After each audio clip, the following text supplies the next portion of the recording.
Hello বন্ধুগণ, good morning. আজকে সকাল সকাল নতুন একটা ভিডিও নিয়ে চলে এসেছি। সারাদিন কী করি না করি তোমাদের সাথে শেয়ার করব। প্রথমে খেয়ে নিলাম গরম জলে লেবু দিয়ে, তারপরে মেয়েকে স্কুলে দিতে গিয়েছিলাম। স্কুল থেকে এসে রান্না বসিয়ে দিয়েছি।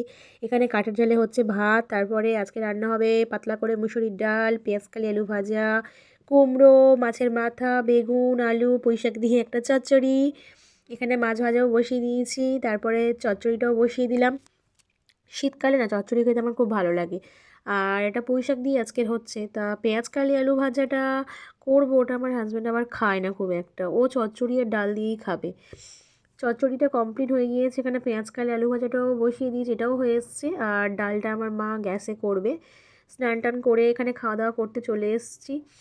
আমিও ততক্ষণ খাই, তোমরাও যাও খেয়ে নাও।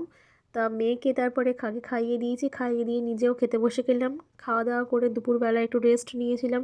রেস্ট নিয়ে সন্ধেবেলায় আমরা বেরিয়ে গিয়েছিলাম ঠাকুরের কাছে মন্দিরে। শনিবার করে আমি প্রত্যেক দিনই যাই, আমার ভিডিওটা পোস্ট করতে অনেক দেরি হয়ে গিয়েছে, তার জন্য দুঃখিত। মন্দিরে চলে এলাম ঠাকুরকে পুজো দেওয়ার জন্য, ধূপ মোমবাতি দেব। এই হচ্ছে আমাদের সবার প্রিয় মা। আর বাদিকে আছে বড় বাবা, আর ডান দিকে রয়েছে মহাদেব। তোমরাও সবাই একটু প্রণাম করে নাও আমার মতন। এই আমার মেয়ে, আর ওটা আমার বোন। বাড়িতে এসে মেয়েকে পড়তে বসেছিলাম, তারপরে রাত্রেবেলায় ডিনার করছি। তাহলে আসি, দেখা হচ্ছে কাল।